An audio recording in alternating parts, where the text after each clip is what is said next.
கர்த்தர் நம்முடைய தலைகளை உயர்த்துவார். கர்த்தர் நமக்காக யாவையும் செய்து முடிப்பார். ஆமேன். இன்றைக்கு ஒரு மிக முக்கியமான ஒரு வார்த்தையை உங்களோடு பேசி உங்களுக்காக ஜெபித்து முடிக்க ஆசைப்படுகிறேன். வேதத்தை திறந்து எடுத்துக்கொள்ளலாம்.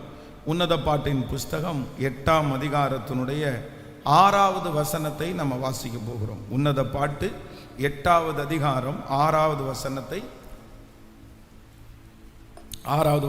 வாசிக்க போகிறோம். நீர் என்னை உமது இருதயத்தின் மேல் முத்திரை போலவும் உமது புயத்தின் முத்திரை போலவும் வைத்து கொள்ளும். நேசம் மரணத்தை போல் வலியது, நேச வைராக்கியம் பாதாளத்தை போல் கொடிதாயிருக்கிறது.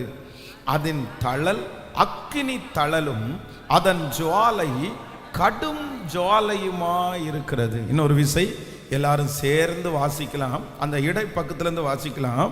நேசம் மரணத்தை போல வலியது, நேச வைராக்கியம் பாதாளத்தை போல கொடிதாயிருக்கிறது. அதன் தழல் அக்கினி தழலும் அதன் ஜுவாலை கடும் ஜுவாலையுமாயிருக்கிறது. இன்னொரு விஷயம் கூட இந்த வசனத்தை வாசிக்கலாம்.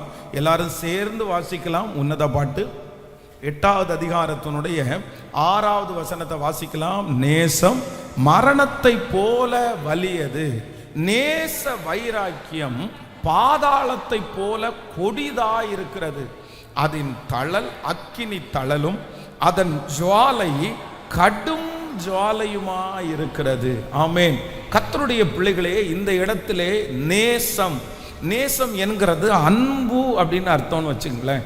இந்த நேசம் மரணத்தை போல வலியது அப்படின்னு ஆண்டவர் இந்த இடத்துல ரொம்ப அழகாய் எழுதி வைத்திருக்கிறார். அப்படின்னா இந்த உலகத்தில் இருக்கிற மனிதர்கள் அநேகம் பேர் இந்த அன்பு அப்படின்ற ஒன்றிலே நிறைய கட்டப்பட்டிருக்கிறார்கள். ஒரு மனுஷனுடைய வாழ்க்கையிலே மற்றவர்களுடைய அன்பு நமக்கு தேவை. நாம் அவர்களை நேசிக்கிறோம், ஆண்டவர் நமக்கு நேசிக்கிறார். இந்த உலகத்தில் இருக்கிற நிறைய காரியங்கள் அன்பின் மூலமாக வருகிறது, அன்பின் மூலமாய் கட்டப்படுகிறது. ஒருவரை ஒருவர் நேசிக்கிறதும், குடும்பத்தை நேசிப்பதும், பிள்ளைகளை நேசிப்பதும், நாம் காண்கிற சில மனிதர்களை நேசிப்பதும் ஆண்டவர் நமக்கு கொடுத்திருக்கிறது. நம்ம இந்த உலக வாழ்க்கைக்கு இந்த அன்பு என்கிற ஒன்று மிக அவசியமான ஒன்றாக இருக்கிறது. ஆனால் அதே நேரத்தில் இந்த அன்பை சரியான விதத்திலே ஒரு தேவனுடைய பிள்ளை கையாடாவிட்டால், இந்த நேசத்தை ஒரு தேவனுடைய பிள்ளை சரியான விதத்திலே அதை செலுத்தாவிட்டால், வேதம் சொல்லுகிறது இந்த அன்பு எப்படி இருக்குமாமா, இது மரணத்தை விட கொடியது என்று வேதம் சொல்லுகிறது. இதுவும் இந்த அன்பின் வைராக்கியம் பாதாளத்தை போல் கொடியதாக இருக்கிறது. அதனுடைய தழல் அக்கினி தழல், அதனுடைய ஜுவாலை கடும் ஜுவாலை. அப்படின்னா அன்பு என்கிற ஒன்றை, இந்த நேசம் என்கிற ஒன்றை, இந்த பாசத்தை ஒரு மனிதன் சரியான விதத்தில் கையாளாட்டா அது அவனுக்கு எப்படி முடிஞ்சிடும் அப்படின்னு சொன்னா ரொம்ப தீமையாய். அதுக்கு வேதம் சொல்லுது, சாவு கூட அவ்வளோ பெரிய வலி இருக்காது. அவ்வளோ பெரிய வலி இந்த அன்பை சரியாய் கையாளாதவர்களுக்கு. கடந்த சில நாட்கள் மாதங்களுக்கு முன்பாக ஒரு வாலிப தம்பி, நல்ல ஒரு வாலிப தம்பி, நல்ல பையன், ஒரு அழகான ஒரு பையன். அவன் இது சென்னையிலே ஒரு ஹாஸ்பிட்டலில் அவன் ஒரு டாக்டராக அவன் வேலை செய்து வந்தார். ஒரு டாக்டராக படித்து முடித்து அவருக்கு ஒரு நல்ல வேலை கிடைச்சிருச்சு. அப்போ இடையில ஒரு 2 ஆண்டுகளுக்கு முன்பாக அவருக்கு திருமணம் பண்ணினார்.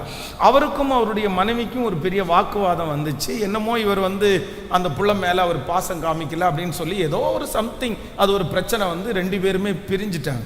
அப்போ பிரிஞ்சு அந்த பிள்ளை அவங்க அம்மாவுடைய வீட்டில் இருக்காங்க. இவர் சென்னையில் வேலை பார்த்துட்டு இருந்தார்.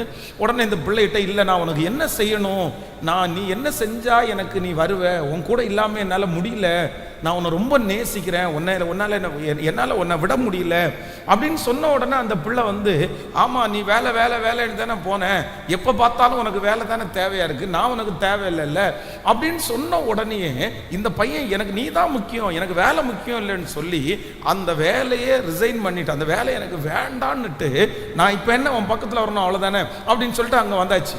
வந்ததற்கு பிறகு அந்த பிள்ளை என்ன சொல்ற, இல்லை என் வீட்டுக்கு நீ ஸ்ட்ரெயிட்டா வராத, நீ தனியாக ஒரு வீடு எடுத்து நீ தங்கு, நான் கொஞ்சம் மனசு ரெடி ஆனதுக்கு அப்புறம் நான் வரேன் அப்படின்னு சொல்லிட்டாங்க.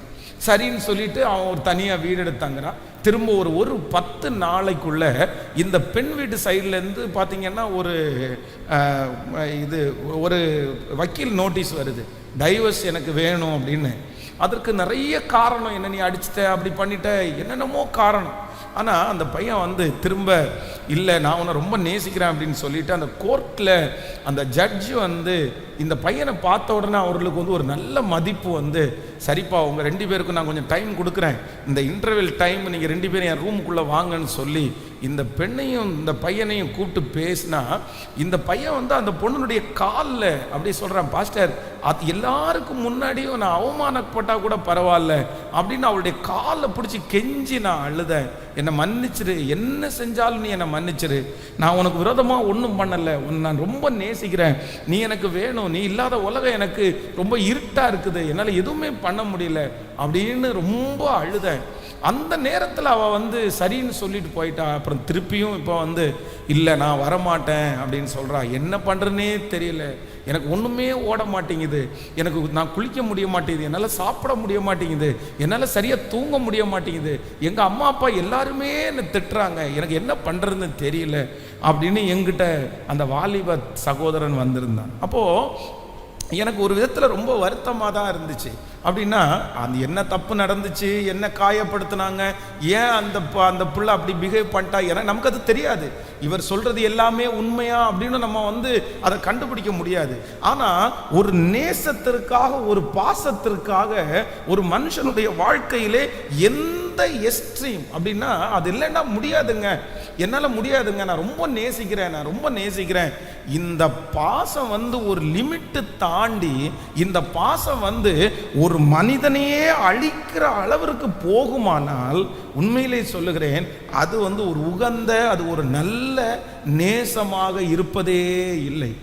ஆண்டவருடைய பிள்ளைகள் இன்றைக்கு எதை நம்ம ரொம்ப ஞானமாக கேட்கணும்னா, இந்த பாசம் இருக்கு பாருங்க, இந்த நேசத்தை, இந்த அன்பை நம்ம எங்க எவ்வளவு செலுத்தணும், யார்கிட்ட எவ்வளவு செலுத்தணும், இந்த அன்பிற்கு ஒரு லிமிட்டேஷன் இருக்கிறது, இந்த அன்பிற்கு ஒரு வரைமுறை இருக்கிறது. அப்படின்னா அப்பா பிள்ளைகளை நேசிக்கிறதுக்கு ஒரு லிமிட்டேஷன் இருக்கிறது, பிள்ளைகளை அம்மா அப்பாவை நேசிக்கிறதுக்கு ஒரு லிமிட்டேஷன் இருக்கிறது.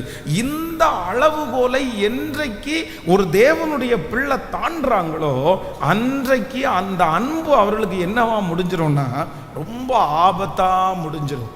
இந்த அன்பு அவர்களை மரணம் வரைக்கும் அவர்களை கொண்டு போய் நிறுத்தும். பாருங்க, இன்னைக்கு நிறைய பிள்ளைகளுடைய குடும்பம் பிரிகிறது.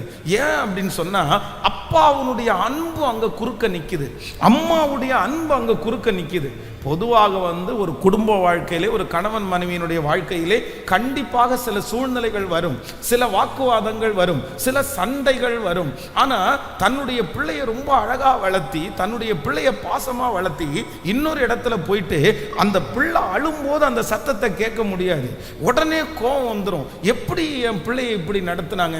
உடனே அந்த பிள்ளை மேல வச்சிருக்கிற பாசத்தினால ஒன்றும் வேண்டாம், எல்லாத்தையும் தூக்கி போட்டு நீ வந்துரு, எல்லாத்தையும் தூக்கி போட்டு நான் உன்னை பார்த்துக்கிறேன், எப்படி உன்னை இப்படி பண்ணலாம். அந்த அன்பு நிறைய குடும்பங்களை இன்னைக்கு பிரிக்கிறத நம்ம பார்த்துருக்கிறோம். நிறைய தாயார் பார்த்தீங்க அப்படின்னு சொன்னா, தன்னுடைய பிள்ளையை திருமணம் பண்ணி, இல்லை தன்னுடைய பிள்ளை யாரையோ ஒருத்தரை திருமணம் பண்ணியாச்சு. ஆனா என்ன அப்படின்னா, அவன் வளர்ந்ததற்கு பிறகு அவனுக்குன்னு ஒரு குடும்பம் ஆனதுக்கு பிற்பாடு அந்த பிள்ளையை விடவே முடியாது. எப்படி நான் விட முடியும், நான் விட முடியல, எனக்கு அந்த பிள்ளை என் கூட இருக்கணும் அப்படின்னு சொல்லி அதுல ஒரு பிரச்சனை அப்படி பிரிந்து போய் கிடக்கிற குடும்பங்கள் ஏராளமான குடும்பங்கள் இருக்கிறது. இன்னும் சில இடத்துல கணவனார் மனைவி ஏங்க நம்மளை நேசிங்க, நம்முடைய பிள்ளையை நேசிங்க, நீ என்ன அந்த வீட்டிலேயே பண்ணிட்டு இருக்கிறீங்க, அந்த வீட்டிலேயே பேசிட்டு இருக்கிறீங்க, அந்த இடத்துல போயிட்டு இருக்கிறீங்க, அவங்களுக்காகவே பரிதாபப்படுறீங்க, கொஞ்சம் எங்களை கவனிக்க கூடாதா? அதெல்லாம் ஒன்றும் இல்லை, நான் ஏன் அவங்க நேசிக்க கூடாதா? அப்படிப்பட்ட சில நேசத்தை சிலருக்காக சாக்ரிஃபைஸ் பண்ண முடியாம இப்படி இந்த அன்பு என்கிற ஒன்றுனால நிறைய குடும்பங்கள் சின்னாபின்னமாக்க கிடக்கிறது. அதனால இன்றைக்கு இந்த செய்தியில ஆண்டவருடைய பிள்ளைகள் ஒரு ஞானத்திற்காக ஜெபிக்கணும், ஒரு கிருபைக்காக ஜெபிக்கணும். எதுக்காக ஜெபிக்கணும் அப்படின்னா, ஆண்டவரே நான் மற்றவர்கள் மேல் வைத்திருக்கிற நேசத்துல, அன்புல என்னுடைய லவ் இருக்கு பாருங்களேன், ஒரு நாளும் என்னை அழிக்காதபடிக்கு, ஒரு நாளும் என்னுடைய குடும்பத்தை பிரிக்காதபடிக்கு அதை சரியாய் கையாளக்கூடிய கிருபையை கர்த்தர் நமக்கு கிருபையாய் தருகிறவர். கைகளை அசைத்து ஆமேன் சொல்லுங்க பார்க்கலாம். ஒவ்வொருத்தரும் இதற்காக ஜெபிக்கணும். வேதம் சொல்லுது, ஆண்டவராகிய இயேசு கிறிஸ்து இந்த உலகத்திலே பிறந்த போது கன்னியின் வயிற்றிலே பிறந்தாள். எப்படியா இருந்தாலுமே ஒரு தன்னுடைய வயிற்றுல பிறந்த பிள்ளை உலக ரட்சகர், உலக நாயகர், உலகத்தினுடைய ஜனங்களுடைய பாவத்தை சுமந்து தீர்க்கிறவர், அவரின் மூலமா அற்புதம் நடக்குது, அடையாளம் நடக்குதுன்னு போது எந்த தாய்க்கு ஆனாலும் அந்த பிள்ளை மேல ரொம்ப பாசம் அதிகமாக தான் இருக்கும், ரொம்ப பாசம் அதிகமாக இருக்கும். அப்போ சின்ன வயசுல டிராவல் பண்ணிட்டே வரும்போது ஆண்டவர் ஒரு இடத்துல மிஸ் ஆயிடுறாரு, ஆண்டவர் ஒரு இடத்துல காணாமல் போயிடுறாரு. உடனே மரியாளும் யோசேப்பும் சொல்றாங்க, எப்பா உன்னை நாங்கள் எவ்வளோ தேடணும் தெரியுமா, நாங்கள் எவ்வளோ தேடணும் தெரியுமா. உடனே அந்த இடத்துல ஆண்டவர் வேதம் சொல்லுகிறது, சரி நீங்கள் என்ன தேடுனீங்க, நீங்கள் எனக்கு அம்மா தான், நீங்கள் எனக்கு அப்பா தான், ஆனால் நான் தேவனுக்கு அடுத்தவைகளை நான் தேட வேண்டாமா? நீங்கள் என்னை நேசிக்கிறதுக்கு ஒரு லிமிட்டேஷன் வேணும். நான் இந்த உலகத்திலே தேவனுடைய குமாரன் பிறந்திருக்கிறார், உங்க வயிற்றுல பிறந்திருக்கிறார். ஆனா என்னன்னா, நீங்க அம்மாவா இருந்தாலும் அப்பாவா இருந்தாலும் என்னை எவ்வளவு நேசிக்கணுமோ அவ்வளவு தூரம் தான் நேசிக்கணும். அதற்கு மிஞ்சி நம்முடைய நேசம் நமக்கு என்னவாய் முடியும்னா ஆபத்தாய் முடியும். யாருக்காக ஆண்டவர் பேசுறாருன்னு தெரியல, யாரோ ஒருத்தருக்காக ஆண்டவர் பேசுறாரு. கர்த்தருடைய பிள்ளைகளே, இந்த அன்பு என்கிற ஒரு பெரிய பாதாள குழியில, வெளியவே வர முடியாத இந்த நேசம் என்கிற ஒரு பாதாள குழியில நீங்க விழுந்து ஒரு காலத்திலும் அழிந்து போகாதபடி கர்த்தர் உங்களை கிருபையாய் கர்த்தர் காப்பாற்றுவாராக. எத்தனை பேரை ஆமோதிக்கிறீர்கள்? கைகளை வானத்துக்கு நேராய் உயர்த்தி ஆண்டவரிடத்துல சொல்லுங்க, தகப்பனே இந்த நேசத்தை, மனிதர்கள் மேல் வைத்திருக்கிற நேசத்தை சரியாய் கையாள சொல்லுங்க. ஆண்டவரே, சரியான விதத்துல கையாளுவதற்கு எனக்கு கிருபை தாரும் ஆண்டவரேன்னு கேளுங்க. எனக்கு கிருபை தாரும் ஆண்டவரே, எனக்கு கிருபை தாரும் ஆண்டவரே. முழு பலத்தோடு இயேசப்பா இன்றைக்கு கைகளை உயர்த்தி யாரிடத்துல எவ்வளவு அன்பு பாராட்டணும், யாரை எந்த இடத்துல நேசிக்கணும், எந்த இடத்துல நேசிக்க கூடாது, அந்த கிருபை சொல்லுங்க அப்பா, அந்த கிருபை எனக்கு உண்டாவதாக. முழு பலத்தோட சொல்லுங்க, இயேசுவே அந்த பலன் உண்டாகட்டும். இப்பொழுது அந்த ஞானத்தை கர்த்தர் எனக்கு தருகிறதற்காக உமக்கு ஸ்தோத்திரம் அப்பா, ஸ்தோத்திரம் அப்பா. ஹல்லேலூயா. நேசம் மரணத்தை போல வலியது. ஒரு 3 பேருடைய கையை பிடிச்சு சொல்லுங்க, நேசம் மரணத்தை போல வலியது. நேசம் மரணத்தை போல வலியது. சொல்லுங்க, நேசம் மரணத்தை போல வலியது. ஸோ எல்லார் மேலையும் அன்பு செலுத்துகிறதற்கு ஆண்டவர் வச்சிருக்கிற வரைமுறையை தாண்டவே கூடாது. உங்களுடைய நேசம் பாவத்திற்கு நேராய் உங்களை தள்ளிடவே கூடாது. நீங்கள் வேதத்தில் யாக்கோபனுடைய தாய் ரெபேக்காள், இந்த ரெபேக்காளுக்கு யாக்கோபின் மேல பயங்கரமான ஒரு பாசம், ரொம்ப செல்லமான ஒரு பாசம். ஆனால் இந்த பாசம் பார்த்தீங்க அப்படின்னா, ஒரு காலத்தில் பார்த்தீங்கன்னா தன்னுடைய கணவனார் மூத்த பையனை ஆசீர்வதிக்கணும்னு சொல்றாரு. அப்போ இந்த அம்மா சின்ன பிள்ளை மேலே வச்சிருக்கிற பாசத்தினால ஒரு தவறாய் நடத்தி அப்படின்னா ஒரு பொய் சொல்லி அந்த இடத்துல ஒரு ஆசீர்வாதத்தை வாங்கி கொடுக்கறதுக்காக பிரயாசப்படுறாங்க பாருங்க. பிள்ளை மேல நேசித்தா 2 பேரையும் ஒரே மாதிரி நேசிக்கணும். 2 பேரும் அவங்க பெத்தெடுத்த பிள்ளை தான், 2 பேரும் அது ட்வீன்ஸ் மாதிரி, ஒருத்தர் 2 பேரும் பிறந்தாங்க, 2 பேரையும் சமமா பார்க்க வேண்டியது. ஆனா ஒரு பிள்ளைய ஒரு மாதிரியும் இன்னொரு பிள்ளைய இன்னொரு மாதிரியும் பார்த்து கடைசியில் அந்த குடும்பம் உடைக்கப்பட்டு அவருடைய மரணத்திற்கு கூட அந்த பையன் வர முடியாத அளவிற்கு அவங்க குடும்பம் பாருங்க அப்படியே மாறி வித்தியாசமா போயிருச்சு. ஏன் அப்படின்னு சொன்னா, அந்த நேசத்தை சரியா கையாளலைன்னா, எந்த இடத்துல எவ்வளவு நேசம் இருக்குன்னு நம்ம சரியா கொண்டு போகலைன்னா நிச்சயமாய் நம்ம ரொம்ப பாதிக்கப்படுவோம். நீங்க யாரால ரொம்ப பாதிக்கப்பட்டீங்க? யார் உங்களுக்கு ரொம்ப கஷ்டம் கொடுத்தாங்க? யார் உங்க மனசை ரொம்ப உடைச்சாங்க? யாருனால நீங்க ரொம்ப கண்ணீர் அடிச்சீங்க? நான் சொல்றேன், நீங்க யாரை ரொம்ப நேசிச்சீங்களோ அவர்களால தானே நீங்க ரொம்ப காயப்படுத்தினீங்க.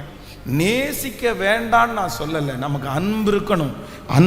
அன்பு இல்லாதவன் தேவனை அறியான் என்று வேதம் சொல்லுகிறது.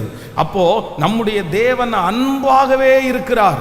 அப்போ நமக்கு மற்றவங்க மேல பாசம் நேசம் இருக்கணும், ஆண்டவர் விரும்புகிறார். ஆனா எப்படி இருக்கணும் அப்படின்னு சொன்னா, அது எப்படி இருக்கணும்னா லிமிட், அந்த அளவுகோலை தாண்டவே கூடாது. இன்றைக்கு வேதத்திலிருந்து நீங்கள் ரொம்ப முக்கியமாக இந்த செய்தியை கண்டிப்பாக கேட்கணும், நீங்கள் ரொம்ப கவனமாய் கேட்கணும்னு நான் விரும்புகிறேன். கைகளை உயர்த்தி ஒரு ஹல்லேலூயா சொல்லலாம். ஸோ இந்த 7 நாட்களும் ஆண்டவர் நமக்கு நிறைய வார்த்தைகளை, நல் வார்த்தைகளை ஆண்டவர் சொல்லிகிட்டே இருக்கிறார். திருச்சபையில் இருக்கிற எல்லாருமே இந்த 100 days ஜபத்தில் ஒருத்தர் கூட நீங்கள் தவறக்கூடாது. ஏன் அப்படின்னா இந்த 100 நாட்களும் இது நமக்காகவே உண்டானது. அதனால் ஒருவேளை வர முடியலைன்னா கூட ஆன்லைனில் அட்டன் பண்ணுங்க. நீங்கள் இந்த 100 days விட்டுறாதீங்க. இதை ஆண்டவர் நமக்காகவே வைத்திருக்கிறார். அப்போது ஆண்டவர் நிறைய வார்த்தையை பேசினார். இன்றைக்கு ஆண்டவர் ஒரு கண்டிப்பான வார்த்தையை ஆண்டவர் பேசுகிறார்.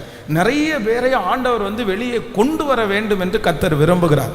வேதம் சொல்லுகிறது, அன்பு சகல பாவங்களையும் மூடும். அப்படின்னா எந்த இடத்துல அன்பு இருக்குதோ அந்த இடத்துல ஆசீர்வாதம் இருக்கும், எந்த இடத்துல அன்பு இருக்குதோ அந்த இடத்துல சமாதானம் இருக்கும். அன்பு இருக்கிற இடத்துல எல்லாவற்றையும் கொண்டு வர முடியும். ஆனால் அந்த அன்பு அளவிற்கு மிஞ்சி போகும்போது அது ஆசீர்வாத குறைவாய் மாறுகிறது. நம்பர் 1, முதலாவதாக ஒரு வசனத்தை ரெபேக்காளை குறித்து, ஸோ ஆதியாகமத்தில் ஒரு வசனத்தை நம்ம எல்லாரும் எடுத்து வாசிக்க போகிறோம். ஆமேன். ஆதியாகமத்தில் ஒரு வசனத்தை எடுத்துக்கொள்ளுங்கள். ஆமேன். நீங்கள் 26ஆம் அதிகாரத்துக்கு வாருங்கள். 26ஆம் அதிகாரம். Thank you Jesus. 26ஆம் அதிகாரத்தினுடைய 29வது வசனத்திலிருந்து 28வது வசனத்திலிருந்து வாசிக்கலாம். அதற்கு அவர்கள், நிச்சயமாய் கர்த்தர் உம்மோடே கூட இருக்கிறார் என்று கண்டோம், ஆகையால்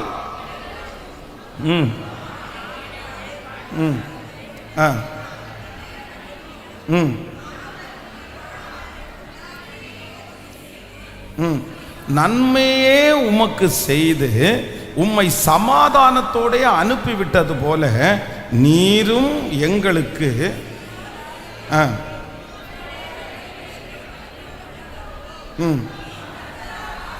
நீர் கர்த்தரால் ஆசீர்வதிக்கப்பட்டவராமே. ஹல்லேலூயா. நீங்கள் 19வது வசனத்தை வாசிக்கும் போது, ஈசாக்குனுடைய வேலைக்காரர் பள்ளத்தாக்கிலே வெட்டி அங்கே சுரக்கும் நீரூற்றை கண்டார்கள். கேராரூர் மேய்ப்பர் இந்த தண்ணீர் தங்களுடையது என்று சொல்லி ஈசாக்குனுடைய மேய்ப்பரோடே வாக்குவாதம் பண்ணினார்கள். அவர்கள் தன்னோடே வாக்குவாதம் பண்ணினபடினால் அந்த துறவுக்கு ஏசேக்கு என்று பெயரிட்டான். கர்த்தருடைய பிள்ளைகளே, இந்த ஈசாக்கு ரெபேக்காள் இவங்க 2 பேருடைய வாழ்க்கையை நம்ம வேதத்தில் வாசிக்கும் போது இவங்க 2 பேருடைய இணைப்பு, இவங்க 2 பேருடைய திருமணத்தை நம்ம பார்ப்போம்னா ரொம்ப ஆச்சரியமான ஒரு திருமணமாக இருக்கும். இவங்களை இது ஈசாக்குனுடைய தகப்பனாகிய ஆபிரகாம் ஒரு வேலைக்காரனை கூப்பிட்டு, இந்த மாதிரி என்னுடைய பிள்ளைக்கு மகனுக்கு ஒரு பொண்ணு எடுத்துட்டு வான்னு சொல்லும்போது அந்த வேலைக்காரன் ஜெபம் பண்ணி ஆண்டவருடைய சித்தத்தோடு கூட இந்த ரெபேக்காளை அவர் அழைத்து வர்றார். அப்போ இந்த ரெபேக்காளை அழைச்சி வரும்போது இவங்க 2 பேரும் அன்னைக்கு தான் பார்க்குறாங்க. ஆனால் 2 பேருக்குள்ளேயும் ஒரு பெரிய அண்டர்ஸ்டாண்டிங், ஒரு பெரிய சமாதானம், ஒரு பெரிய சந்தோஷம் அவங்களுக்குள்ள வந்துச்சு. அதே போல அந்த நாட்டினுடைய ராஜா இவங்க அந்த இடத்துல இவங்க பொய் சொல்லி இருந்தாங்க. ஆபிரகாம் என்ன பொய் சொன்னாரோ அதே பொய்யை இந்த ஈசாக்கும் சொல்லியிருந்தாரு. தன்னுடைய மனைவி ரொம்ப அழகுள்ளவள் அப்படின்னு நினைச்சு இந்த மாதிரி இவன் என்னுடைய சகோதரி அப்படின்னு சொல்லி வச்சிருந்தாரு.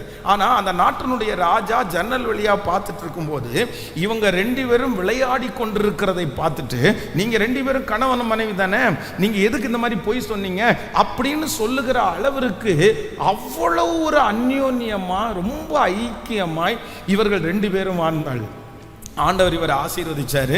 கர்த்தர் இவருக்கு விரோதமான தடைகளை எல்லாம் மாற்றி போட்டார். இப்படி ஈசாக்கு அப்படின்னு சொல்லும் போதே அவன் வெட்டின துறவை தூர்த்து போட்டார்கள். ஆனால் ஆண்டவர் அவனுக்கு ஏசேக்கு சித்தனா போய் கர்த்தர் அவனுக்கு ரகபோத் கொடுத்தார். அப்போ இவங்க 2 பேரும் ஒன்னா, இவங்க 2 பேரும் நல்லா டிராவல் பண்ணும்போது ஆண்டவர் அவர்களை திரளாய் கர்த்தர் ஆசீர்வதித்தார். நிறைய ஆசீர்வாதத்தை அவங்களுக்கு தந்தார். ஆனா எப்போ அவங்க வாழ்க்கையில் ஒரு பின்னடை வந்துச்சு அப்படின்னு சொன்னா, என்னைக்கு குழந்தைன்னு ஒன்று பிறந்துருச்சோ அப்படின்னா இந்த ஈசாக்குக்கும் இந்த ரெபேக்காளுக்கும் இப்போ அவங்க பிள்ளை பேருக்காக காத்திருக்கிறார்கள். அதுவும் வேதம் சொல்லுகிறது அந்த பிள்ளை பெறாதபடிக்கு இந்த மனைவி இருக்கிறாங்க. அப்போ ஈசாக்கு தன் மனைவிக்காக வேண்டுதல் செய்தான். கர்த்தர் அவன் ஜெபத்தை கேட்டு அவன் கர்ப்பம் தரிக்கும்படி பண்ணினார்னு வேதம் சொல்லுது. அப்போ எந்த அளவிற்கு இவங்க ரொம்ப அண்டர்ஸ்டாண்டிங். ஆனால் இந்த 2 பிள்ளைகளும் ஏசாவும் யாக்கோவும் பிறந்ததற்கு பிற்பாடு வேதம் சொல்லுகிறது இவங்க வாழ்க்கையில் ஒரு பெரிய அன்பில் என்ன உண்டாச்சுன்னா ஒரு பெரிய பின்னடைவு உண்டாச்சு. 2 பேரும் கொஞ்சம் கொஞ்சமாக கேப் போட ஆரம்பித்தாங்க. அப்படின்னா ஒருத்தர் ஒரு பிள்ளையை எடுத்துட்டாங்க, இன்னொருத்தர் இன்னொரு பிள்ளையை எடுத்துட்டாங்க. ஏசாவுக்கு ஈசாக்கு ஏசாவை எடுத்துட்டாரு, ரெபேக்காள் இந்த யாக்கோபை எடுத்துட்டாங்க. இவங்களுடைய அன்பு இவங்க 2 பேரிடத்துலையும் இருந்த அன்பு இப்போ அவங்களுடைய பிள்ளைகளுக்கு பிரிக்கப்பட்டு போயிருச்சு. ஆண்டவருடைய பிள்ளைகளை ஒன்று நினைத்து கொள்ளுங்கள், ஒரு கணவன் மனைவிக்கு இடையிலே இருக்கிற இந்த அன்பு எத்தனை பிள்ளைகள் நமக்கு பிறந்தாலும் ஒன்று நீங்கள் நினச்சிக்கணும், இந்த கணவன் மனைவியினிடத்தில் இருக்கிற மனைவி கணவனிடத்தில் இருக்கிற அன்பு எப்பொழுதும் யாருக்கு போயிடக்கூடாதுன்னா பிள்ளைகளுக்கு போயிடவே கூடாது. அப்படின்னா பிள்ளைகளுக்கு கொடுக்க வேண்டிய அன்பு நமக்கு கொடுக்கணும், பிள்ளைகள் நமக்கு அன்பு செலுத்த வேண்டியவர்கள்.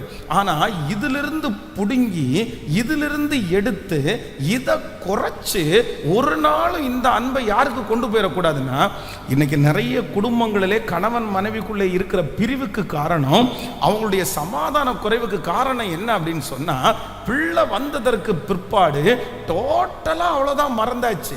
கணவனாரை மறந்தாச்சு, மனைவியை மறந்தாச்சு.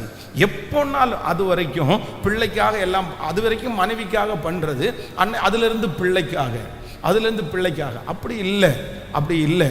தேவன் கொடுத்த எல்லா ஆசீர்வாதத்திலையும் சரிசமமாய் நேசிக்கக்கூடிய ஒரு கிருபையை கர்த்தரிடத்தில் நீங்கள் தான் வாங்கி பெற்றுக்கொள்ள வேண்டும். எத்தனை பேர் ஆமோதிக்கிறீர்கள்? பிள்ளைங்க மேலே ரொம்ப அன்பு வச்சு கணவனாரை நேசிக்காத சகோதரிகளுக்கும் தாயார்களுக்கும், இன்னும் பிள்ளைங்க மேலே அன்பு வச்சு மனைவியை நேசிக்காத தகப்பன்மார்களுக்கும் சகோதரர்கள்மார்களுக்கும் ஒன்று சொல்கிறேன், இது ஒரு மிகப்பெரிய பாடம். உங்களுக்கு எத்தனை ஆசீர்வாதங்கள் வந்தாலும், எவ்வளவு உயர்வு வந்தாலும், உங்களிடத்தில் கர்த்தர் கொடுத்திருக்கிற அன்பு குறையாமல் இருப்பதற்கு கர்த்தர் கிருபை தருவாராக. எத்தனை பேர் ஆமோதிக்கிறீர்கள்? கைகளை உயர்த்தி ஒரு ஹல்லேலூயா, அப்படியே கையை மேலே உயர்த்தி சொல்லுங்க, ஆண்டவரே எத்தனை ஆசீர்வாதங்கள் வந்தாலும், யார் வந்தாலும், ஆண்டவரே எத்தனை பிள்ளைகள் எனக்கு பிறந்தாலும், இந்த கணவன் மனைவியினுடைய அந்த அன்பிலே ஒரு ஏமாற்றம் வராதபடி, ஒரு மாற்றம் வராதபடி, ஆண்டவரே 2 பேருடைய அந்த அன்பையும் மரணம் வரைக்கும், இந்த உலகத்தில் இருக்கிற நாள் வரைக்கும், ஹல்லேலூயா, கர்த்தாவே அதை காத்து கொள்ளக்கூடிய ஒரு கிருபையை கர்த்தர் தருகிறதற்காக ஸ்தோத்திரம். ஆமென், ஹல்லேலூயா. நம்பர் 1, முதலாவதாக தேவையற்ற அன்பு. அப்படின்னா ஒரு அன்பை ஒரு தேவனுடைய பிள்ளை சரியாக கையாளாட்டா என்ன நடக்கும் அப்படின்னு சொன்னால், காரணமே இல்லாமல் தண்டனைக்கு உள்ளாக்கப்படுவீர்கள். காரணமே இருக்காது, ஆனால் ஒரு தண்டனை நமக்கு வந்துடும். இதில் ரொம்ப ஜாக்கிரதையாக இருக்கணும். இன்னொரு வசனத்தை கூட வாசிக்கலாம். நீங்கள் ஆதியாகமம் 34ஆம் அதிகாரத்தினுடைய 3வது வசனத்தை வாசிக்கலாமா? ஆதியாகமம் 34ஆம் அதிகாரத்தினுடைய 3வது வசனம், அவனுடைய மனம் யாக்கோபின் குமாரத்தியாகிய தீனாள் மேல் பற்றுதலாயிருந்தது. அவன் அந்த பெண்ணை நேசித்து அந்த பெண்ணின் மனதிற்கு இன்பமாய் பேசினான். சீகேம் தன் தகப்பனாகிய ஏமோரை நோக்கி, இந்த பெண்ணை எனக்கு கொள்ள வேண்டும் என்று சொன்னான். தன் குமாரத்தியாகிய தீனாளை அவன் தீட்டுப்படுத்தினதை யாக்கோபு கேள்விப்பட்ட போது, அவன் குமாரர் அவனுடைய மந்தையினிடத்திலிருந்து வெளியில் இருந்தார்கள். அவர்கள் வரும் அளவு யாக்கோபு பேசாமல் இருந்தான். அத்தருணத்திலே சீகேமின் தகப்பனாகிய ஏமோர் புறப்பட்டு யாக்கோபினிடத்திலே பேசும்படி அவனிடத்தில் வந்தான். நல்லா கவனிச்சுங்க ஆண்டவருடைய பிள்ளைகளே, எல்லாரும் கவனமாய் கவனிங்கள். கைகளை அசைத்த ஒரு ஹல்லேலூயா சொல்லலாம். இந்த இடத்துல என்ன நடக்குது அப்படின்னு சொன்னா, சீகேம் என்கிற ஊருக்கு யாக்கோபு தன்னுடைய பிள்ளைகளோட சேர்ந்து அவர் என்ன பண்ணியிருக்கிறார்னா பஞ்சம் பிழைக்கிறதுக்காக போயிருக்கிறார். இப்போ அதுல இந்த 11 பிள்ளைகளில் ஒரே ஒரு பொண்ணு இருக்கிறான். யார் அப்படின்னு சொன்னா தீனாள். இவருக்கு எல்லாமே ஆம்பளை பிள்ளைங்க, ஒரே ஒரு பொம்பளை பிள்ளை, அதுக்கு பேர் என்னன்னா தீனாள். இந்த தீனாள் அப்படின்னு ஒரு பிள்ளை இருக்கிறதுனால என்னமோ தெரியல, இந்த பிள்ளைக்கு ரொம்ப செல்லம் கொடுத்துட்டாங்க போல தெரியுது. பொதுவாகவே அப்படிதான். 3 ஆம்பளை பிள்ளைங்க இருக்கிற இடத்துல ஒரு பொம்பளை பிள்ளை இருந்துச்சுன்னா எல்லாருடைய நேசமும் அவங்க மேலே போகும். எல்லா அண்ணனுங்களும் எல்லா தம்பிகளும் அந்த பிள்ளையை ரொம்ப செல்லமாக பார்த்துக்குவாங்க. அதே போல் இத்தனை ஆண் பிள்ளைகள் இருக்கிற இடத்துல இந்த ஒரு பெண் பிள்ளை இருக்கிறனால எல்லாருடைய பாசம் இந்த பிள்ளைக்கு ரொம்ப ஜாலி. அப்போ ஒரு தெரியாத ஊருக்கு போயிருக்கிறாங்க. இந்த பிள்ளை என்ன பண்றா அப்படின்னு சொன்னா, தன்னுடைய தகப்பனை பார்த்து இந்த மாதிரி நான் தேசத்தை சுற்றி பார்க்க போறேன், டூருக்கு போறேன், இந்த ஊர்ல இருக்கிற பிள்ளைங்க எல்லாம் எப்படி இருக்கிறாங்கன்னு சொல்லி நீங்க 1வது வசனத்துல வாசிக்கும் போது, லேயாள் யாக்கோபுக்கு பெற்ற குமாரத்தியாகிய தீனாள் தேசத்து பெண்களை பார்க்க புறப்பட்டாள். இவ யாருடைய பிள்ளை? லேயாள் யாக்கோபுக்கு பெற்ற குமாரத்தியாகிய தீனாள். உடனே இந்த ஊர்ல வந்த உடனே இந்த ஊர்ல இருக்கிறது எப்படின்னு சொல்லி டூருக்கு கிளம்பி போயிட்டாங்க. ஆனா இந்த டூர் அப்படின்றத நான் அடிக்கடி சொல்லுவேன், இந்த பிள்ளைகளை எல்லாம் டூருக்கு அனுப்புறதுல ரொம்ப ஜாக்கிரதையா இருக்கணும்னு சொல்லுவேன் எப்பவுமே. ஏன் அப்படின்னா, இந்த டூர் அப்படின்னு ஒன்று உங்க பிள்ளைகளை அனுப்பும் போது ரொம்ப ஃப்ரீ. அப்படின்னா பஸ்ஸில் வந்து ஆட்டம் போடுறது, தண்ணி அடிக்கிறது, பேசுறது, நிறைய பேருடைய லவ் எல்லாம் ஸ்டார்ட் ஆகுறது எங்கே தான் ஸ்டார்ட் ஆகும்னா, இந்த டூருக்கு போகிற இடத்துல தான் ஸ்டார்ட் ஆகும். அசுத்தமான உறவுகள் ஸ்டார்ட் ஆகுறது சில நேரத்தில் ரொம்ப டூருக்கு போகிறாங்க பாருங்க, அங்கே தான் ஆரம்பிக்கும். சில ரொம்ப ஜாக்கிரதையாக இருக்கணும். எந்த இடத்துல ஓவராக சந்தோஷமாக இருக்குதோ அந்த இடத்துல ஒரு தகப்பன் ஒரு தாய் வந்து ரொம்ப கவனமாக இருக்கணும். ஏன்னா சந்தோஷம் அடைஞ்சிட்டாங்கன்னா, மனுஷங்க ரொம்ப எமோஷனலா சந்தோஷம் ஆயிட்டாங்கன்னா அவங்களுக்கு சில நேரத்தில் வந்து தங்களை பக்குவப்படுத்துகிற அந்த பக்குவம் பத்தாம போயிடும். அப்போ இந்த இடத்துல தேசத்து பெண்களை பார்க்க புறப்பட்டு போகும்போது அங்க சீகேம் என்கிற அந்த நாட்டினுடைய ராஜா, அவர் பெரிய அளவர். அந்த அந்த அந்த சீகேம் ஏமோருடைய மகன் சீகேம் வந்து அவனும் வர்ற வழியில் இந்த ஒரு பொண்ணை பார்க்குறான். ஒரு புது பொண்ணா இருக்குது. அவனுடைய ஊர்ல இருக்கிற பிள்ளைகளை பார்த்தால இந்த ஊர்ல இருக்கிற பிள்ளை அவனுக்கு ரொம்ப பிடிச்சி போயிடுச்சு. வித்தியாசமா இருக்குது. சிலருக்கு வந்து சில ஊர்ல இருக்கிற பிள்ளைகளை பிடிக்கிற மாதிரி இவனுக்கு வந்து அந்த பிள்ளையை பார்த்த உடனே தன்னுடைய பிள்ளைகளை விட இது டிஃப்ரெண்டா இருக்கிறது மாதிரி இருந்த உடனே இந்த பிள்ளைக்கு இன்பமாய் இதமாய் பேசினானாமா. வாலிப தங்கச்சிங்க வந்து ரொம்ப கவனமா இருக்கணும். இந்த சப்ஜெக்ட் உங்களுக்கு முக்கியமானது. பாருங்க, யாருன்னே தெரியாத ஒரு பர்சன், அவன் ராஜாவா இருக்கலாம், குதிரையில வரலாம், அழகா இருக்கலாம், அதை விட ஆனா இந்த பொண்ணு ஃபர்ஸ்ட் டைமா பாக்குற அந்த பையனை, அந்த மனுஷன் வந்து இந்த பிள்ளைகிட்ட எப்படி பேசுறான் அப்படின்னு சொன்னா அவளுடைய இருதயத்திற்கு பிடிச்சது மாதிரி பேசுறாராம். அப்போ நீங்க ரொம்ப ஜாக்கிரதையா இருக்க வேண்டியது என்னன்னா, உங்களுடைய இருதயத்திற்கு பிடிச்சது மாதிரி ஒருத்தர் பேசுறாரு அப்படின்னு சொன்னா ரொம்ப நீங்க கவனமா இருக்கணும். பொதுவாகவே ஒரு ஒரு நல்ல ஆண் மகன் வந்து அப்படின்னா ஒரு நல்ல வளர்ப்பில் வளர்க்கப்பட்டு பரிசுத்தத்தை காத்து கொள்ளுகிற ஒரு ஆண் மகன் வந்து பிள்ளைகளிடத்துல வந்து இதமா அன்பா அப்படியெல்லாம் அவங்க வந்து ரொம்ப இதுவெல்லாம் பேச மாட்டாங்க. ரொம்ப இது பேச மாட்டாங்க. அப்படின்னா அவங்களுடைய மனசுக்கு பிடிச்சது மாதிரி பேச மாட்டாங்க. எப்பவுமே அவங்களுக்கு மனசுக்கு பிடிச்சது மாதிரி பேசவும் முடியாது. அப்படி மனசுக்கு பிடிச்சது மாதிரி ஒருத்தர் பேசுறாரு அப்படின்னு சொன்னா அது வந்து நல்ல உறவாகவும் கேட்கல, சத்தமா சொல்லுங்க. ஆனா நமக்கு நிறைய பேருக்கு இதுதான் பிடிக்கும். ஹலோ, உங்களுக்கு எது பிடிக்கும்? நல்லா இருக்கியா அப்படின்னு கேட்கறது பிடிக்குமா? நல்லா இருக்கியா அப்படின்னு கேட்கறது பிடிக்குமா? சொல்லுங்க. நமக்கு நிறைய பேருக்கு இதமா பேசுறது தான் ரொம்ப பிடிக்கும். அப்போ இந்த மனுஷன் என்ன பண்ணிட்டார் அப்படின்னு சொன்னா, இந்த தீனாளுக்கு வந்து அப்படியே அவ பிடிக்கிறது மாதிரி பேசிட்டாரு. பேசின உடனே இவரே கூட்டிட்டு போய் இப்போ வந்து ஒரு தவறான ஒரு காரியம் நடக்குது. இந்த புள்ள வந்து தன்னுடைய கற்பை இழந்து தன்னுடைய வீட்டுக்கு வர்றா. இவ இத்தனை ஆம்பளை பிள்ளைகளோட பிறந்தவா, இவனுடைய அண்ணன் தம்பி எல்லாம் மோசமானவனுவா, எல்லாருமே கொஞ்சம் கோவக்காரங்க, எல்லாரும் நிறைய பேர் இருக்காங்க. இப்போ அந்த பையன் போய் அவங்க அப்பாட்ட சொல்றான், இந்த மாதிரி ஒரு பிள்ளையை பார்த்தா எனக்கு ரொம்ப பிடிச்சிருச்சு. அந்த பிள்ளையின் பேரிலே அவனுடைய இருதயம் எப்படி இருந்துச்சுன்னு வேதம் சொல்லுது. அந்த பிள்ளை பேர்ல அவனுக்கு நேசம் ரொம்ப அதிகமா இருந்துச்சாமா. ரொம்ப பிடிச்சிருச்சு. ஒரு நாள் தான் பார்த்துருக்கிறாரு. அந்த பிள்ளையினுடைய கேரக்டர் என்னன்னு தெரியல, அந்த பிள்ளையினுடைய குடும்ப பின்னணி தெரியல. வேதம் சொல்லுகிறது அவனுடைய மனம் யாக்கோபின் குமாரத்தியின் பேரிலே பற்றுதலா இருந்துச்சு. இப்போ இந்த பிள்ளைய கல்யாணம் பண்ணணும்னு அவங்க அப்பாவை சொல்லிட்டா, நீ வந்து கேளுப்பா அப்படின்னு சொன்ன உடனே அவங்க அப்பாவும் பிள்ளை தானே முக்கியம்.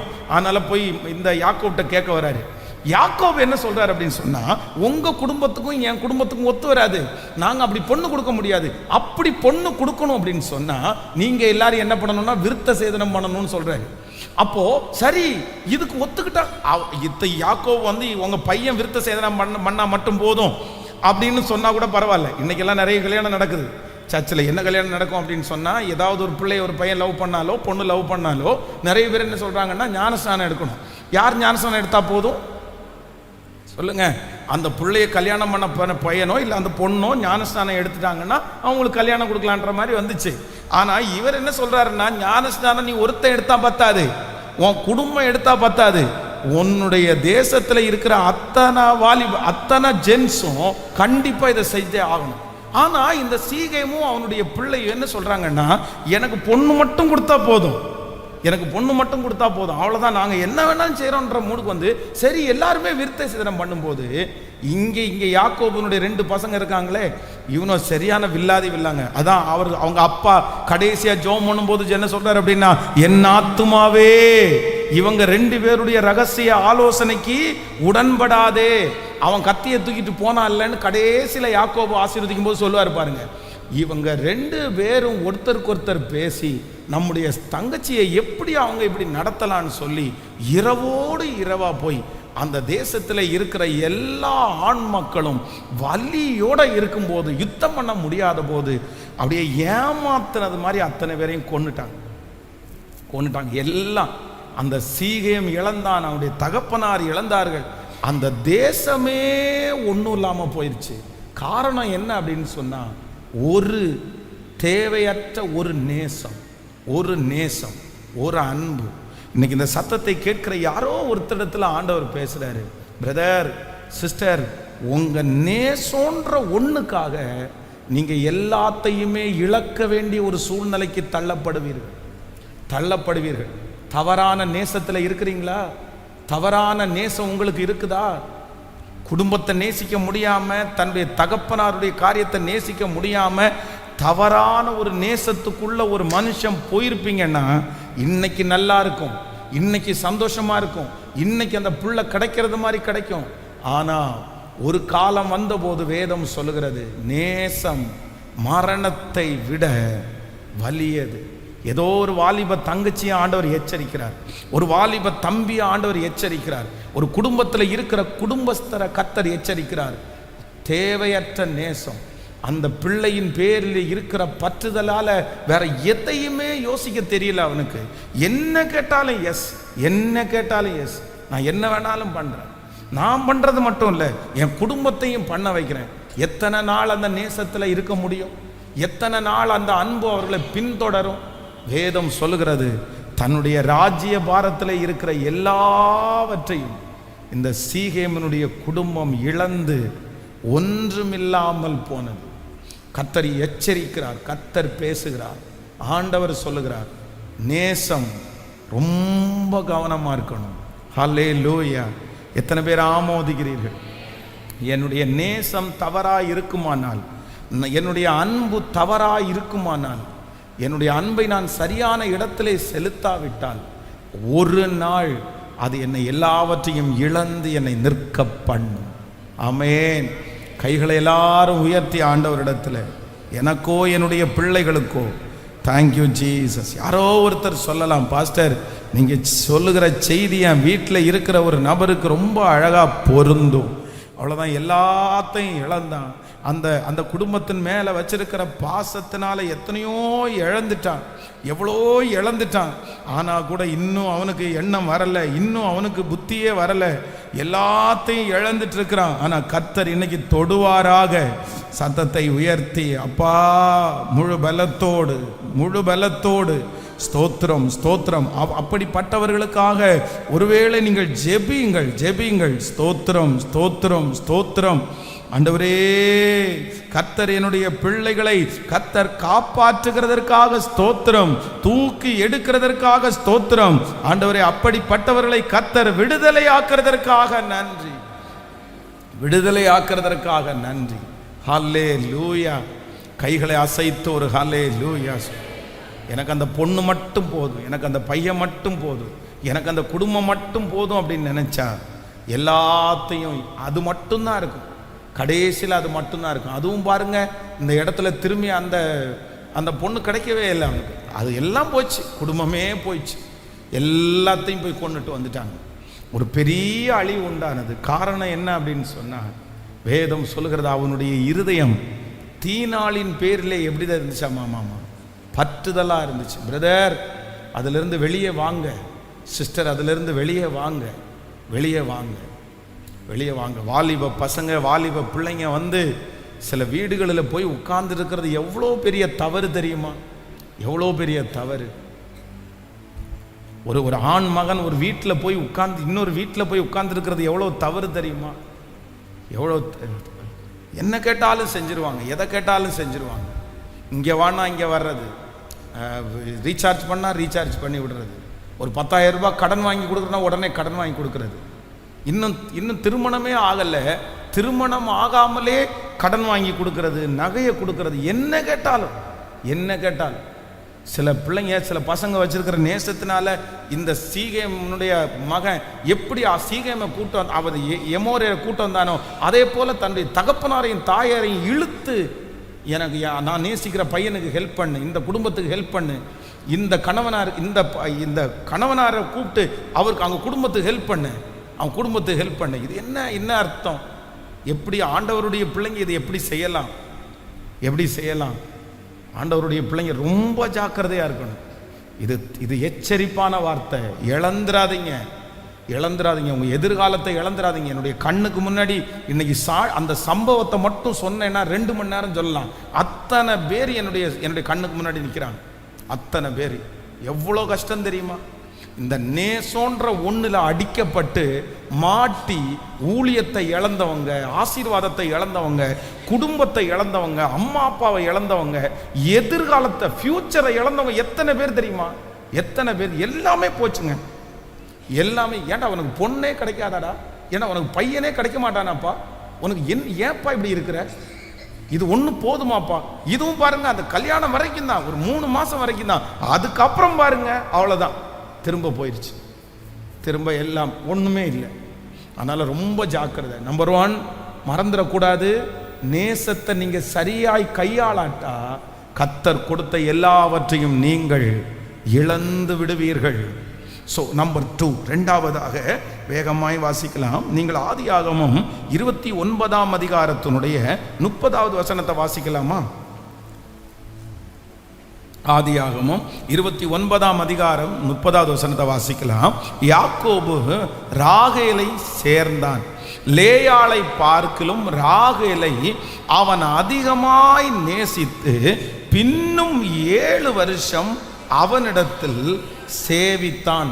ஹலோ, இன்னொரு டைம் கூட வாசிக்கலாம். யாக்கோபு ராகேலையும் சேர்ந்தான், லேயாளை பார்க்கிலும் ராகேலை அவன் அதிகமாய் நேசித்து பின்னும் 7 வருஷம் அவனிடத்தில் சேவித்தான். யாக்கோபு என்கிறது ரொம்ப நல்ல ஒரு கேரக்டர். ஆனா இந்த இடத்துல என்ன ஆகுது அப்படின்னு சொன்னா, தன்னுடைய தாயை விட்டு இப்ப பிரிஞ்சு தன்னுடைய மாமனார் வீட்டில் போறாரு. மாமனார் வீட்டில் போன உடனே அவருக்கு யாரை பிடிச்சிச்சு அப்படின்னு சொன்னா, அங்க 2 பிள்ளைங்க, ஒன்னு லேயாள், இன்னொன்னு ராகேல். லேயாள் மூத்த பிள்ளை, ராகேல் சின்ன பிள்ளை. ஆனா இவருக்கு பெரிய பிள்ளைய விட யாரை பிடிச்சிச்சாமா? சொல்லுங்க பார்க்கலாமே, சின்ன பிள்ளை. அதுவும் நம்ம ராகேல் குறித்து, லேயாளை குறித்து வேதம் சொல்லுது, லேயாளுக்கு கூச்ச பார்வையம்மா. என்ன பார்வை? கூச்ச பார்வைன்னா கண்ணை இப்படி கூசிட்டு பார்க்குமா இருக்கும்னு நினைக்கிறேன். ஸோ எந்த விதத்தில் அது கூச்ச பார்வைன்னு தெரியல, இல்லைன்னா கண்ணை அடைச்சி வச்சு பார்க்குமா தெரில. ஆனால் இந்த லவ் எல்லாம் ஸ்டார்ட் ஆகுறது பார்த்தீங்கன்னா, கலராக இருக்கவங்களுக்கு தான் நிறைய பேர் லவ் ஸ்டார்ட் ஆகுது, அழகாக இருக்கிறவங்களுக்கு தான் லவ் ஸ்டார்ட் பண்ணுது. எந்த பையனும் ஒரு அசிங்கமான ஒரு பிள்ளைய நான் லவ் பண்ணேன் அப்படின்னு சொன்னதில்லை, எந்த பொண்ணுமே ஒரு அசிங்கமாக அப்படி இல்லை. இந்த இந்த இடத்துல வந்து ஒரு காதல் மலர்கிறது. ஆனால் இந்த காதல் வந்து மூத்த பிள்ளை மேலே இல்லை. யார் பிள்ளை மேலே? இளைய பிள்ளை மேலே. உடனே இவங்க போய் மாமனார்கிட்ட பேசுறாரு, இந்த மாதிரி எனக்கு பிடிக்குது சின்ன பிள்ளைய. உடனே அவர் என்ன சொல்றாரு அப்படின்னு சொன்னா, அவர் தான் லாபான் வந்து மோசமான ஆளாச்சு, பிள்ளைங்களை வித்தே காசு சம்பாதிக்கிற ஆளுக்காச்சு. இது ஒரு மோசமான கேரக்டர். லாபான் அப்படின்ற ஒரு கேரக்டர் நம்ம எடுத்தோம்னா, வேதத்திலே இந்த லாபான மாதிரி ஒரு தகப்பனார் இருக்கவே முடியாது. தன்னுடைய பிள்ளைகளை வித்து அப்படின்னா தன்னுடைய பிள்ளைகளை அத்தனை ஒரு மனுஷனை காமிச்சு அந்த பிள்ளைகளை கொடுத்து சம்பாதிச்சவர் தான் இவங்க அப்பா, இந்த தகப்பனார். அப்போ அவர் வந்து அதுக்கெல்லாம் ஒன்றும் இல்லை, அதெல்லாம் ஓகேப்பா, ஓகே, நீ என்ன வேணாலும் பண்ணிக்கோ, எங்கே வேணாலும் போய்க்கோ, எனக்கு தேவை என் பிள்ளை சம்பாரிச்சு என்கிட்ட கொடுத்தா போதும், வேற ஒன்றும் இல்லை அப்படின்ற மாதிரி வச்சுக்கோங்களேன். அப்போ இந்த பிள்ளை சொல்கிறார், சரி 7 வருஷம் வேலை செய்ய அப்படின்றாரு. ஸோ 7 வருஷம் முடிஞ்ச உடனே கல்யாணம் எப்போ நடக்குதாமா? ராத்திரி. ஆனால் யாக்கோபு ரொம்ப நல்ல பையன். 7 வருஷம் அந்த பிள்ளையினுடைய வீட்டிலேயே இருந்துட்டு 7 வருஷம் முகத்துக்கு முகம் பார்த்துட்டு வேதம் சொல்லுது அவ்வளவு ஒழுக்கமாய் அவ்வளோ நேர்த்தியாய் வாழ்ந்திருக்காங்க பாருங்களேன்.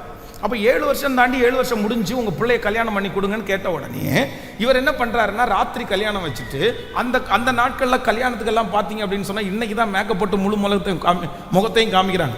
ஆனால் அன்னைக்கெல்லாம் முகத்தை மூடி ராத்திரி கொண்டு வீட்டில் விட்டுட்டு வந்துடுவாங்க. அந்த மாதிரி முக்காடு போட்டு, இப்போ முக்காடு போட்டு கொண்டு வரதுனால இவருக்கு என்ன பண்ணல தெரியல. இப்போ அன்னைக்கு மேரேஜ் முடிச்சு அன்னைக்கு இரவாச்சு, காலையில எந்திரிச்சு பார்த்தா தான் தெரியுது யாரு. அப்போ வந்து இதுல என்ன தெரியுது அப்படின்னு சொன்னா, யாக்கோபு ரொம்ப கவனமாக தான் இருந்திருக்காரு. சின்ன பிள்ளைய நேசிச்சாலும் ஒருவேளை அந்த சின்ன பிள்ளை இடத்துல ரொம்ப பேசி இருந்தா பழகி இருந்தா கண்டிப்பா தன்னுடைய ரூமுக்கு வரும்போது அவரெல்லாம் கண்டுபிடிச்சிருக்க முடியும். நான் அப்படி யோசிக்கிறேன். இப்போ காலைல எந்திரிச்சு பார்த்தா மூத்த பொண்ணு. ஆனால் இவனுக்கு ஒரு மனசுக்குள்ள ஒன்று இருக்குது, சரி நம்ம ரொம்ப அற்பமாக நினச்சோம், நம்ம தப்பு பண்ணிட்டோம் அப்படின்னு நினச்சோன்னா அவங்க மாமனிட சொன்னால் ஒன்றும் பிரச்சனை இல்லை, எனக்கு ஒரு பொண்ணு இல்லை 2 பொண்ணையுமே உனக்கு நான் தர்றேன், இன்னும் 7 வருஷம் வேலை செய்வியா. வேதம் சொல்லுதா அந்த 7 வருஷம் அவனுக்கு என்ன மாதிரி இருந்துச்சா மாமா? 7 நாள் மாதிரியே இருந்துச்சு. கடன்னு ஓடிடுச்சு. ஏன் அப்படின்னா அந்த பொண்ணு மேலே இருக்கிற பாசத்தில் அவ்வளோ ஆசையாய் கல்யாணம் பண்ணி அந்த வீட்டில் 1 வருஷம் உட்காரணும்னு நினச்சி வரல, 6 மாதம் உட்காரணும் கூட நினச்சி வரல. இவனுடைய தரிசனமே அது கிடையாது. ஆனால் இந்த ராகேல் என்கிற இந்த பெண் மேலே அவனுக்கு இருந்த ஒரு நேசம் வேதம் சொல்லுது. இந்த 20 வருஷமாய்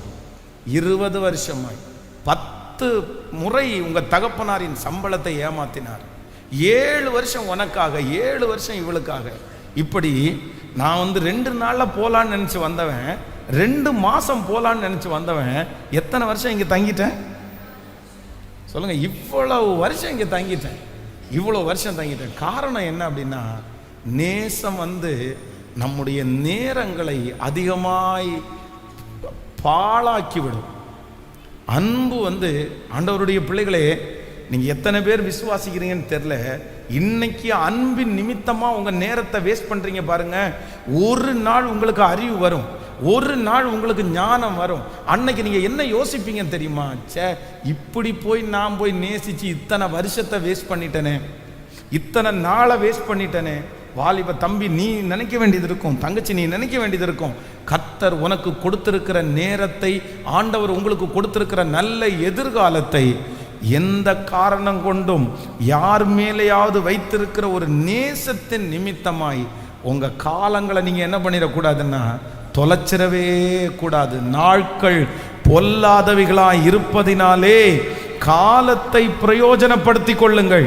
இந்த நாளிலே அன்பு, இந்த நாளிலே நேசம் அப்படின்னு சொல்லி அதுக்கு பின்னாடியே ஓடுகிற ஒரு பையன், அதுக்கு பின்னாடியே ஓடுகிற ஒரு வாலிப தங்கச்சி, கண்டிப்பாக உங்களுடைய எதிர்கால வாழ்க்கைக்கு நீங்க கேள்விக்குறி.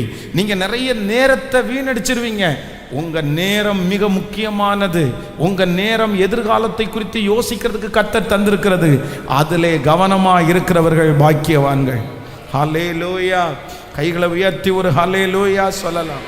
ஆண்டவரிடத்துல கைகளை உயர்த்தி கேட்கலாம். தகப்பனே, ஆண்டவரே, என்னுடைய நேசத்தினால என்னுடைய நேரத்தை நான் இழந்து விடாதபடிக்கு, சொல்லுங்க, என்னுடைய நேரத்தை நான் இழந்து விடாதபடிக்கு என்னை கிருபையாய் காப்பாற்றுவீராக, என்னை கிருபையாய் காப்பாற்றுவீராக. சொல்லுங்க, அப்பா என்னுடைய அன்பின் நிமித்தம் என் நேரத்தை நான் வேஸ்ட் பண்ணிடக்கூடாது. அவங்க பின்னாடியே போய் என்னுடைய நேரத்தை வேஸ்ட் பண்ணக்கூடாது. அந்த கிருபையை கர்த்தர் தருவாராக. ஸ்தோத்திரம், ஸ்தோத்திரம், ஸ்தோத்திரம். அதை சரியாய் கையாளுவதற்கு கர்த்தர் எனக்கு கிருபையாய் உதவி செய்வீராக. ஹல்லேலூயா. கைகளை அசைத்து ஒரு ஹல்லேலூயா சொல்ல. ஃபோனில் எவ்வளவு நேரம், எத்தனை மணி நேரம் பேச்சு. காரணம் என்ன சொல்லுங்க? நேசம். இந்த நேசம் ஃபோனில் பேச வச்சுட்டே இருக்குது. கல்யாணமான பிள்ளை பேசிட்டே இருக்குது. குடும்பத்தை பார்க்கவே இல்லை, வேலை செய்யவே இல்லை. நேசம் முன்னாடி இருக்கிற பொறுப்பு எதையும் பார்க்க விடாமல் பேசிட்டே இருக்குது. வேதம் சொல்லுது, ஆண்டவர் உங்களுக்கு சொல்லுகிறார், ஒரு நாள் நீங்கள் ரொம்ப பாதிக்கப்படுவீங்க. ஆமேன். என்னுடைய அன்பு, என்னுடைய நேரத்தை ஒரு நாள் என்ன பண்ணிடக்கூடாதுன்னா வீணடிச்சிடவே கூடாது. கைகளை அசைத்து ஒரு ஹல்லேலூயா, ஹல்லேலூயா. எல்லாரையும் நேசிக்கணும், எல்லாரையும் நேசிக்கணும். ஹாய், ஹலோ, பிரைஸ் லார்ட், நல்லா இருக்கீங்களா, பலமாக இருக்கீங்களா, அவ்வளோதான். வேலை முடிஞ்சா உங்கள் வேலை என்னமோ அதை பார்க்கணும். அங்கேயே போய் நின்றுட்டு அவளே போயிட்டு சாப்பிட்டீங்களா, தூங்குனீங்களா, படுத்தீங்களா, பெட்ஷீட் போத்துனீங்களா அப்படின்னு கேட்டுறக்கூடாது. ஹலோ, இத்தனை பேருக்கு புரியுது நான் சொல்கிறது? உங்களுக்கு புரியுதா? நேசத்தில் ரொம்ப ஜாக்கிரதையாக இருங்க, ரொம்ப ஜாக்கிரதையாக இருங்க. உங்கள் டைமை சாப்பிட்றதுக்கு விட்டுறாதீங்க, உங்கள் டைமை சாப்பிட்றதுக்கு விட்டுறாதீங்க. அதற்கு பிறகு அந்த நேரம் உங்களுக்கு கிடைக்காது. அவங்களுடைய அன்பு தூரத்தில் போகும்போது அதற்கு பிறகு உங்களுக்கு இன்னொரு அன்பை தேடி போக முடியாது, அன்பை தேடி போக முடியாது. ரொம்ப இந்த வசனத்தை கேட்கும் போதே நீங்கள் ஒப்பு கொடுங்க. ஆனால் எனக்கு தெரியுது, யாரோ ஒருத்தடத்துல ஆண்டவர் தெளிவாய் பேசிட்டு இருக்கிறாரு. நேசம் மரணத்தை விட வலியது. இன்னொரு டைம், ஒரு 3 டைம் சொல்லுங்க. நேசம் மரணத்தை விட, நேசம் மரணத்தை விட. அல்லேலூயா. நிறைய பேர் சிக்கி இருக்கிறதே அதில் தான், நிறைய பேர் விழுறதே அதில் தான், நிறைய பேர் அடிபணிகிறதுலே அதில் தான், வேற எதுலையுமே இல்லை, இதில் மட்டும்தான் இல்லை. ஆண்டவர் ரொம்ப கவனமாய் ஜாக்கிரதையாய் இருக்கிறதற்கு ஆண்டவர் கிருபை தருகிறார். ஹல்லேலூயா. நம்பர் 3, மூன்றாவதாக ஒரு வசனத்தை வாசிக்க போகிறோம். அதே ஆதியாகமத்திலே, தேங்க்யூ ஜீசஸ், வாசிக்கலாம். நீங்கள் 29ஆம் அதிகாரம் 30வது வசனத்தை வாசித்தோம்ல, வாசிக்கலாம். 29ஆம் அதிகாரம் 30வது வசனத்தில் யாக்கோபு ராகே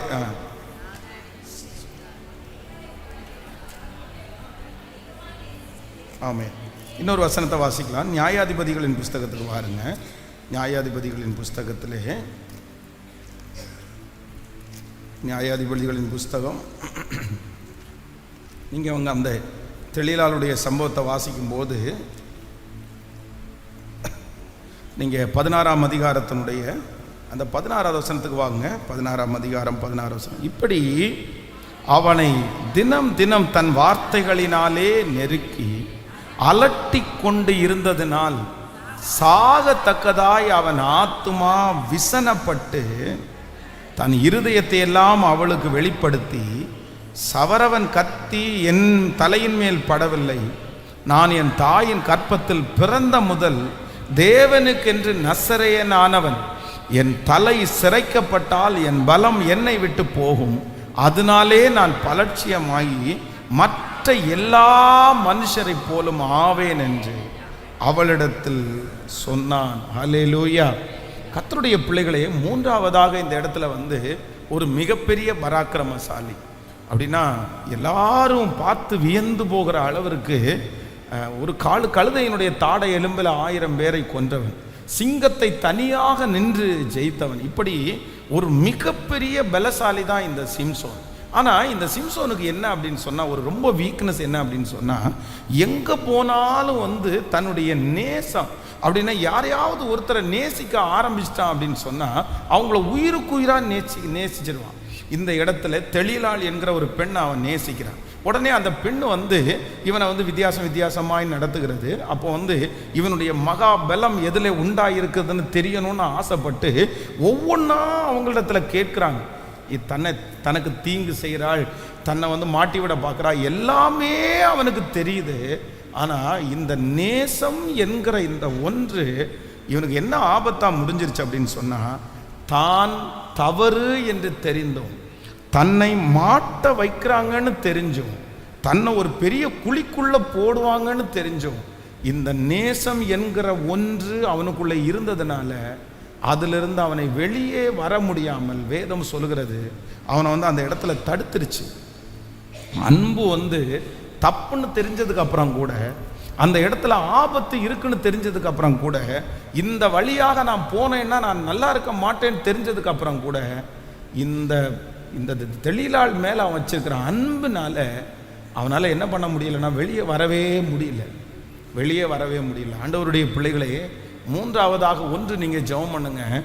உங்களுடைய தேவையற்ற நேசம் அப்படின்னா, நீங்கள் ரொம்ப நேசத்திற்கு அடிமையாகுவீர்களே, ஆனால் சில இடங்களிலே அவர்கள் தவறு செய்கிறார்கள் என்று தெரிந்தும், நம்மளை ஒரு பெரிய பிரச்சனையில் கொண்டு போய் சிக்க வைக்கிறாங்கன்னு தெரிஞ்சதுக்கு பிற்பாடும், இவங்க பின்னாடி போயிட்டோன்னா நம்முடைய வாழ்க்கை முடிஞ்சிருச்சு அப்படின்னு தெரிஞ்சதுக்கு அப்புறம் கூட அதிலிருந்து நம்மளால் என்ன பண்ண முடியாது அப்படின்னு சொன்னால், இதை வெளியே வரவே முடியாது.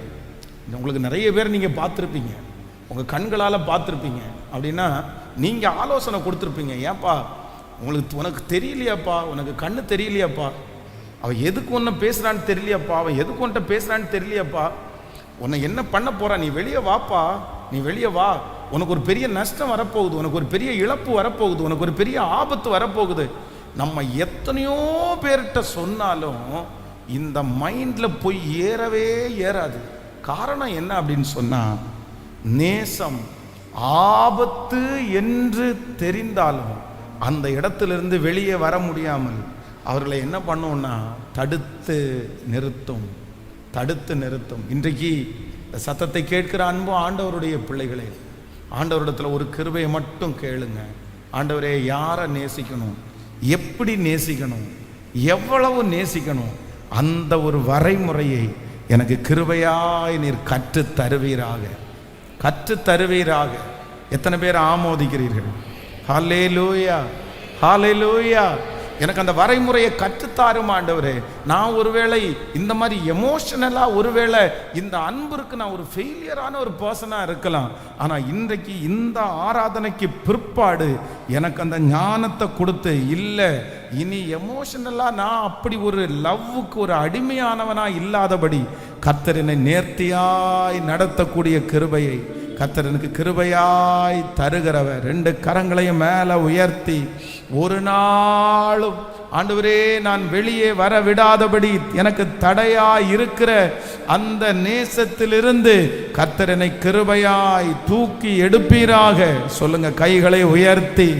ஹல்லேலூயா, ஹல்லேலூயா.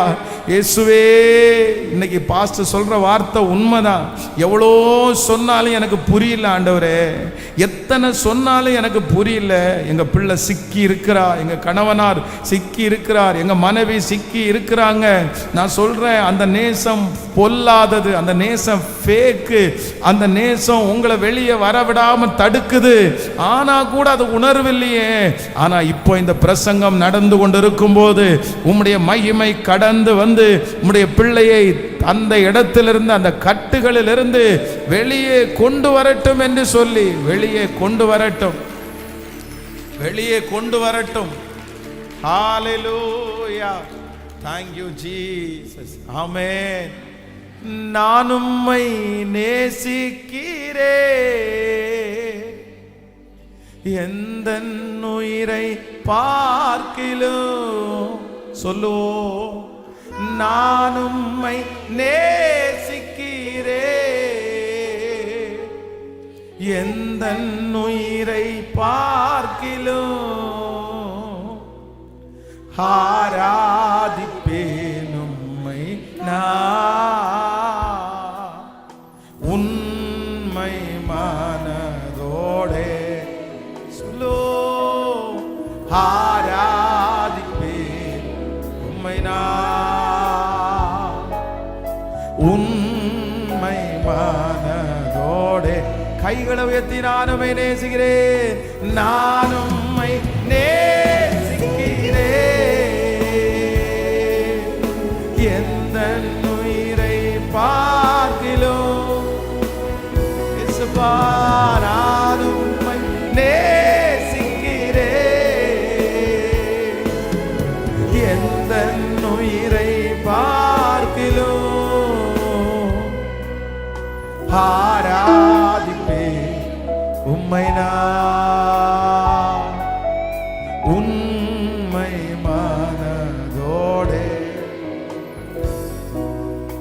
ஆராதிப்பேன் உம்மை நான் உண்மை மனதோடே, பெற்ற தாயும் நண்பர்கள் தள்ளுகையில் என்னுயிர் கொடுத்து நான் நேசித்தோர் வெறுக்கையிலே, பெற்றதாயும் நண்பர்கள் தள்ளுகையில் என்னுயிர் கொடுத்து நான் நேசித்தோர் வெறுக்கையிலே, சொல்லு நீ என்னுடையவன் என்று சொல்லி அழைத்தீரே, அழைத்தீர் செல்ல பெயரை, நீ என்னுடையவன் என்று சொல்லி அழைத்தீர் என் செல்ல பெயரை, வளர்த்தீரே வளர்த்தீரே இவ்வளவா உம் நாம மகிமைக்காக, வளர்த்தீரே இவ்வளவா உம் நாம மகிமைக்காக. இப்ப கைகளை உயர்த்தி நானுமை நேசிக்கிறேன், எந்த உயிரை பார்க்கிலும். கைகளை உயர்த்தி சொல்லுவோம், ஏசப்பா ஏசப்பா ஏசப்பா. திரும்ப திரும்ப நான் உம்மை நேசிக்கிறேன், கர்த்தர் நல்லவரப்பா, உயிரை பார்க்கிலும் ஆராதிப்பேன் உம்மை நான் உண்மை மனதோடே, ஆராதிப்பேன் உம்மை நான் உண்மை மனதோடே. அல்லேலூயா. தப்புன்னு தெரிஞ்சும், ஆபத்து அப்படின்னு தெரிஞ்சும், நம்முடைய குடும்ப வாழ்க்கை இது உடைச்சிருன்னு தெரிஞ்சும், நம்ம நேரத்தை நஷ்டப்படுத்திடும்னு தெரிஞ்சும், நம்முடைய வாழ்க்கையிலே இந்த ஒரே ஒரு நேசம் எல்லாருடைய வெறுப்புக்கும் ஆளாயிரும்னு தெரிஞ்சும், இந்த நேசத்தினால நம்ம எல்லாரையும் இழந்துருவோம்னு தெரிஞ்சும், அந்த நேசத்திற்கு பின்னாடியே உங்க இருதயம் போய் கொண்டிருக்குமானால் இன்றைக்கு ஒரு முடிவெடுத்து மனம் திரும்பி, இல்ல ஆண்டவரே, தேவன் நேசிக்கிறது போல சமமாய் அன்பாய் நேசித்து, அன்பாய் என்னுடைய நேசம் எந்த விதத்திலையும் எனக்கு கர்த்தர் கொடுத்திருக்கிறதையோ, என்னுடைய ஆவிக்குரிய வாழ்க்கையோ, என்னுடைய அனுதின வாழ்க்கையோ, என்னுடைய குடும்பத்தையோ ஒரு நாள் என்னுடைய நேசம் என்ன பண்ணிடக்கூடாது சொல்லுங்க. என்னுடைய நேசம் அழிச்சிடவே கூடாது. நான் மற்றவங்க மேல வச்சிருக்கிற பாசம் என்ன பண்ணிடக்கூடாது. கேட்கல, என்ன அழிச்சிடக்கூடாது. என்ன அந்த பாசம் அழிச்சிருமானால் அந்த பாசம் ஒரு சரியான பாசம், அது ஒரு சரியான நேசம் இல்லை. இந்த டயலாக் பேசி திரிவாங்க பாருங்க எல்லாரும், அன்புக்கு நான் கேட்கல. இது ஒரு பெரிய டயலாக், நான் ஸ்கூல்ல இருந்தே கேட்டிருக்கிறேன். ஸ்கூல்லேயே இந்த பசங்க எல்லாம் நிறைய டீச்சரை கரிச்சு கூட்டிக்குவாங்க, பெரிய பிரச்சனை பண்ணுவாங்க. எதுக்கு சொல்லுங்க தெரியுமா? இதை பாருங்க டீச்சர், இந்த மாதிரி அராஜகம் எல்லாம் பண்ணாதீங்க, அன்பா பேசுங்க நான் சுருண்டுருவேன், அன்பா பேசுங்க நான் விழுந்துருவேன், அன்புக்கு நான் அடிமை. அன்பா சொல்ல வேண்டியது தானே. இன்னைக்கு இருக்கிற பிள்ளைங்க கூட நிறைய பேர் அப்படிதான் சொல்றாங்க. எதுக்கு எனக்கு சத்தம் போட்டு சொல்றீங்க? அன்பா சொல்ல வேண்டிய, அன்பு மட்டும் காமிங்க, நான் அதுக்கப்புறம் உங்களை விட்டு நான் போக மாட்டேன், மாற மாட்டேன். இந்த டயலாக் எல்லாம் வேதத்தின்படி ஒத்து வராது. ஆமைன்னு சொல்லுங்க. நேசிக்கிறோம், நேசம் வைக்கணும். ஆனா ஸ்டாப். என்னுடைய நேசத்தை நான் சரியா கையாள ஆரம்பிச்சிட்டேன்னா எனக்கு துக்கமே இல்லை. ஆபிரகாமை பார்த்து ஆண்டவர் டெஸ்ட் கொடுக்கிறாரு. அந்த டெஸ்ட்ல ஆபிரகாமை எதை சோதிக்கிறாரு தெரியுமா? அவனுடைய விசுவாசத்தை சோதிக்கும் போது ஆண்டவர் என்ன சோதிக்கிறாருன்னா ஒன்னே ஒண்ணுதான் சொல்றாரு, உன்னுடைய புத்திரனும் சொல்லுங்க, உன்னுடைய ஏகசுதன், உன்னுடைய புத்திரன் உன்னுடைய ஏகசுதன் அப்படின்னு சொன்னா, இந்த ஆபிரகாமுக்கு இப்ப என்ன ஆச்சு அப்படின்னா, அந்த குழந்தை பிறந்ததுக்கு அப்புறம் மொத்த பாசமும் எங்க போயிருச்சு சொல்லுங்க? ஈசாக்கு மேல. அவ்வளவுதான், மொத்தமும் போயிருச்சு. எல்லா பாசமும் 100 வயசுல கிடைச்ச பிள்ளை இல்ல, அதனால அவனுக்கு ரொம்ப ஒரு பயங்கரமான ஒரு சந்தோஷம். ஐயோ, எல்லாத்தையும் ஆண்டவர் உடனே சொல்றாரு, நீ கொண்டு எங்க பண்ணு, நீ எங்க நீ ஆனா இப்போ இந்த பாசத்துல உன் பிள்ளை மேல வச்சிருக்கிற பாசம் பெருசா, என் மேல வச்சிருக்கிற பாசம் பெருசா அப்படின்ற ஒரு டெஸ்ட் வரும்போது ஆபிரகாம் சொன்னாரு, என்னதான் இருந்தாலும் முன்னாடி வந்தது நீங்க தான் ஆண்டவரே, எனக்கு ஜீவனை கொடுத்தது நீங்க தான் ஆண்டவரே, எனக்கு எல்லாம் கொடுத்தது நீங்க தான் ஆண்டவரே, என் பிள்ளை இப்பதான் வந்துச்சு, அதுவும் என் பிள்ளைய நீங்க தான் ஆண்டவரை கொடுத்தீங்க, நீங்க தான் ஆண்டவரை கொடுத்தீங்க.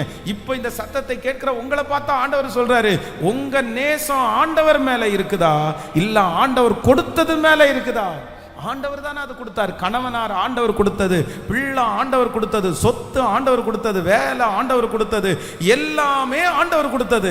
ஆனா இன்னைக்கு நிறைய பேருக்கு ஆண்டவர் அப்படிப்பட்ட ஒரு டெஸ்ட் வச்சாருன்னு வச்சுக்கோங்களேன். என்னை விட உனக்கு வேலை பெருசான்னு கேட்டா நிறைய பேருக்கு வேலை மேலதான் பாசம் அதிகம், நிறைய பேருக்கு பிள்ளை மேலதான் பாசம் அதிகம், நிறைய பேருக்கு கணவனார் மேலதான் பாசம் அதிகம், நிறைய பேருக்கு மனைவி மேலதான் பாசம் அதிகம். இல்லவே இல்லை. வேதம் சொல்கிறது, அவருடைய மகிமையை அவர் வேறு ஒருவருக்கும் கொடுப்பதே இல்லை. என்னுடைய ஃபர்ஸ்ட் லவ் கர்த்தருக்கு ஒருத்தருக்கு மட்டும்தான். அவர் இல்லைன்னா நான் இல்லை, அவர் கொடுக்கலன்னா என் மனைவி இல்லை, அவர் கொடுக்கலன்னா எனக்கு வேலை இல்லை, அவர் கொடுக்கலன்னா எதுவுமே எனக்கு இல்லை. எனக்கு என்னுடைய அன்பு அவரை விட்டு மாறவே மாறாது. உங்க எல்லாருக்காகவும் நான் ஜெபிக்க போறேன். இந்த 7th day 7வது நாள், இந்த 100 நாள் ஜெபத்தினுடைய 7வது நாள். கர்த்தர் டெய்லி வாக்குத்தத்தத்தை கொடுக்குறாரு. ஆனா இன்னைக்கு கர்த்தர் காலையில ஒரு எச்சரிப்பை நமக்கு தர்றாரு. என்ன எச்சரிப்பை தர்றாரு அப்படின்னு சொன்னா, உன்னுடைய நேசத்தை நீ இன்னைக்கு வரையறுத்துப்பார், உன்னுடைய நேசத்தை நீ டெஸ்ட் பண்ணிப்பார். நான் நேசிக்கிறது என்ன ஒரு நாள் என்ன பண்ணிடக்கூடாதுன்னா அஃபெக்ட் பண்ணிடவே கூடாது. நான் என்னுடைய நேசத்தினால ஆண்டவரை தூசிக்க கூடாது, என் பிள்ளைக்கு எப்படி ஆயிடுச்சுன்னு நான் திட்டக்கூடாது. அந்த கிருபையை கர்த்தர் தருவீராக. ஸோ எழுமி நிற்கலாமா? எல்லாரும் ஆண்டவருடைய சமூகத்தில் எழுமி நின்று, thank you Jesus, thank you holy spirit, hallelujah, hallelujah, hallelujah. கர்த்தர் நல்லவர், கர்த்தர் நல்லவர். கவனிங்க, ஒரு நிமிஷம் எல்லாரும் இன்னைக்கு கவனிங்க. நீங்கள் ரெகுலரா பேசுகிற கணவன் மனைவி உறவை விட்டுருங்க, கணவன் மனைவி பிள்ளைகள் இந்த 3 உறவையும் விட்டுருங்க. இந்த 3 உறவையும் விட்டுட்டு ரெகுலரா SMS பண்ற, ரெகுலரா சேட் பண்ற, ரெகுலரா பேசிட்டு இருக்கிற ஒரு பர்சன்ட்ட, அது ஆணா இருக்கலாம், பெண்ணா இருக்கலாம், சொந்தக்காரங்களா இருக்கலாம், கூட வேலை பார்க்குறவங்களா இருக்கலாம், அவங்கள்ட்ட ஒரு 1 வீக் என்னால் பேசாம இருக்க முடியும் அப்படின்ற ஒரு தைரியம் உங்களுக்குள்ள இருக்கா? அந்த மாதிரி ஒரு தைரியம் உங்களுக்குள்ள இருக்கா? ஹலோ, அந்த மாதிரி தைரியம் உங்களுக்குள்ள இருக்கா? இன்னும் கல்யாணமான என்னுடைய மகள்கிட்ட ஒரு வாரம் என்கிட்ட பேச வேணாமா, ஒரு வாரம் நான் கொஞ்சம் ஜெபத்தில் இருக்கிறேன் அப்படின்னு சொல்ற தைரியம் இருக்கா? ஹலோ, தைரியம் இருக்கா? நிறைய பேருக்கு கேள்விக்குறியாதான் இருக்குது, நிறைய பேருக்கு கேள்விக்குறியாதான் இருக்குது. நேசம் மரணத்தை விட வலியது. ரொம்ப கவனமாக இருங்க. நான் அடிக்கடி சொல்லுவேன், என் கையில் ஃபோன் இருக்குது. கிட்டத்தட்ட எப்படியும் இந்த ஃபோன் என் கையில் 20 வருஷம்குள்ள 20 இயர்ஸாக ஃபோன் யூஸ் பண்ணுறேன்னு நினைக்கிறேன். ஆனால் இந்த 20 வருஷத்தில் ஒரு 19 வருஷமாக யூஸ் பண்ணுவேன். இந்த 19 வருஷத்தில் இந்த பலிபீடத்திலிருந்து நான் சொல்கிறேன், ஆண்டவருடைய பிள்ளைகளை ரெகுலராக ஒருத்தரை காண்டாக்ட் பண்ணி, ஒருத்தர்கிட்ட பேசி, ஒருத்தர்கிட்ட சேட் பண்ணது இன்னைக்கு வரைக்கும் எனக்கு அந்த பழக்கமே இல்லை. இன்னைக்கு வரைக்கும் அந்த பழக்கமே எனக்கு இல்லை. எல்லார்ட்டையும் பேசுகிறேன், எல்லாருக்காகவும் ஜெபம் பண்ணுறேன், எல்லாரையும் நேசிக்கிறேன். ஆனால் பர்சனலாக என்னுடைய மனைவி, என்னுடைய பிள்ளைகள் இன்னைக்கு ஆண்டவர் தந்திருக்கிறாங்க, எனக்கு அம்மா அப்பா இருக்காங்க. ஆனால் ரெகுலராக ஒருத்தருக்கு என்னுடைய மனசில் இவங்க இல்லைன்னா அப்படின்ற அந்த ஒரு எண்ணம், அந்த ஒரு கேள்வி என்னுடைய வாழ்க்கையில வர்றதுக்கு நான் அனுமதி கொடுத்ததே சொல்லுங்க. நமக்கு அது செட்டும் ஆகாது, நமக்கு அதுக்கு டைமும் இல்லை. என்னத்தை பேசுறதுக்கு நமக்கு இதுவே நேரம் பத்த மாட்டேங்குது. இனி உட்கார்ந்து பேச முடியுமா? இவனுக்கு வேலையே இல்லையா? உங்களுக்கு வேற வேலையே இல்லையா? உங்களுக்கு எதுவுமே இல்லையா? உங்களுக்கு தரிசனமே இல்லையா? ஒருத்தர்கிட்ட உட்கார்ந்து அவ்வளவு நேரம் பேசிட்டு இருக்கிறீங்களே, இது எப்படி? கணவன் சொல்ல சொல்ல எதிர்த்து, மனைவி சொல்ல சொல்ல எதிர்த்து, அம்மா அப்பாவை அப்படியே சொல்ல சொல்ல எதிர்த்து, அப்படி என்னதான் உங்களுக்கு கிடைக்க போகுது? என்ன கொடுக்க போகுது? அந்த நேசம் எத்தனை நாள் அது தொடர போகுதுன்னு நினைக்கிறீங்க? எத்தனை நாள் தொடர போகுது? அன்பு ரொம்ப தேடி தேடி தேடி தேடி தேடி தேடி போகும்போது எதுவுமே அப்படிதான். ரொம்ப ஓவரா போனோம்னா அதுக்கு வேல்யூவே இல்லாமல் போயிடும், வேல்யூவே இல்லாமல் போயிடும். அதனால என்னுடைய நேசத்தை நான் சரியாய் கையாளுவதற்கு எனக்கு ஒரு கிருபையான ஒரு ஞானத்தை ஆண்டவர் எனக்கு தாங்க ராஜா. சரி, ஒன்று தான் பிரச்சனை ஆயிடுச்சு, இனி அடுத்தது திரும்பியாவது கவனமாக இருக்க வேணாம். திருப்பியும் அதே மாதிரி ஒருத்தர்கிட்ட நேசிச்சு அன்பு செலுத்தி அடி வாங்கி தோற்று போய் ஏமாந்து எல்லாத்தையும் விட்டதுக்கு அப்புறம் திரும்ப பார்த்தா இன்னொருத்தரையும் நேசிச்சு, வீக்னஸே எங்க தான் இருக்கு சிலருக்கு?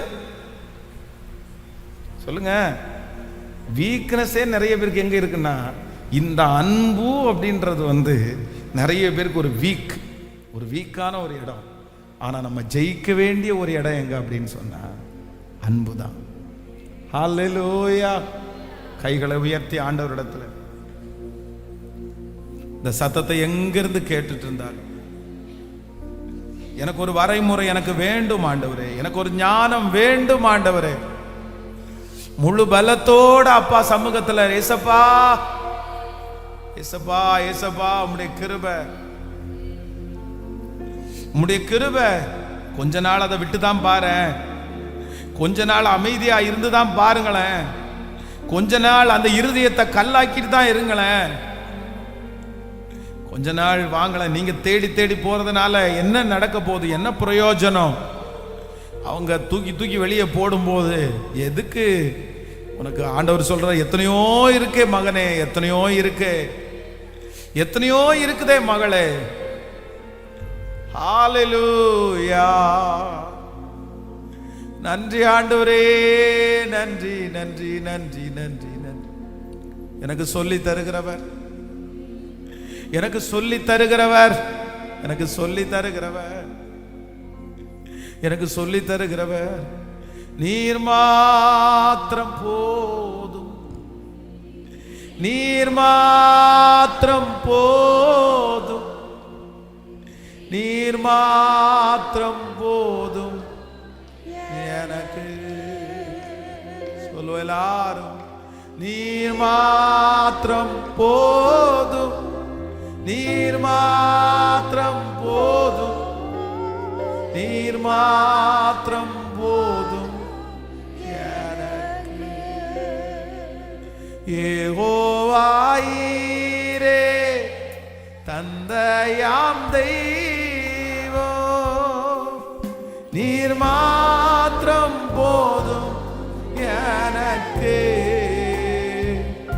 யெகோவா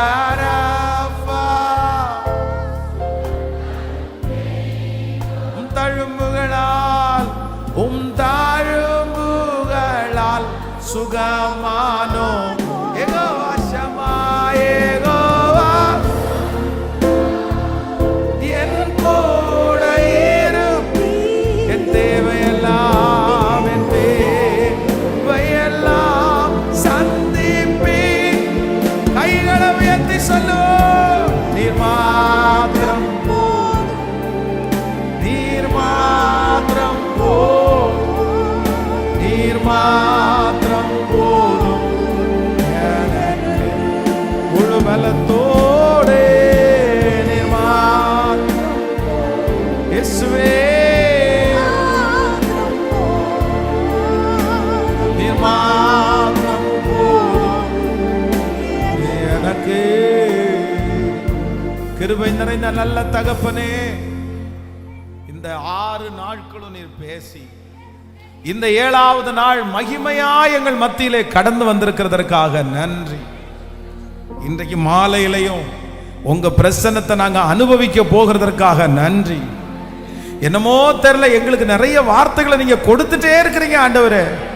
இந்த 100 நாட்களில் உடைந்த குடும்பங்கள் ஒன்று சேருவதாக, இந்த 100 நாட்களில் அற்புதம் நடப்பதாக, இந்த 100 நாட்களுக்குள்ள கர்த்தாவே ஒரு நல்ல இடத்துல வந்து நாங்க உட்கார்ந்து இனி எங்கும் எங்களுக்கு இளைப்பாறுதலை தருவேன் என்று நீர் கொடுத்த வாக்குத்தத்தத்தை நிறைவேற்ற போகிறதற்காக உமக்கு ஸ்தோத்திரப்பா. அன்பிலே ரொம்ப கவனமாய், அன்பிலே ரொம்ப கவனமாய் நாங்க இருக்கக்கூடிய கிருபையை கர்த்தர் எங்களுக்கு தாருங்க ஆண்டவரே. எங்க நேசம், எங்களுடைய அன்பு எந்த விதத்திலும் எங்களை பாதிச்சிடக்கூடாது, எங்க விசுவாசத்தை பாதிச்சிடக்கூடாது ஆண்டவரே. எங்களை சுற்றி இருக்கிற எந்த காரியத்தையும் பாதிக்காதபடி இந்த அன்பை சரியாய் கையாளக்கூடிய ஞானத்தை, இந்த சத்தத்தை கேட்கிற ஒவ்வொருத்தரும் எங்களுக்கு தந்துருங்க ஆண்டவரே. உங்க கிருபையின் கரங்களில் தாழ்த்தி ஒப்பு கொடுக்கிறோம். உங்க பிள்ளைகள் கொண்டு வந்திருக்கிற காணிக்கைகள், தசம பாகங்களை கர்த்தர் 1000 மடங்கு நீர் ஆசீர்வதித்து உடைய பிள்ளைகளை கர்த்தர் பெருக பண்ணுவீராக ராஜா. உங்க கிருபை தாங்கட்டும். இயேசுவின் மூலம் ஜெபம் எடுக்கிறோம் நல்ல பிதாவே, ஆமென், ஆமென்.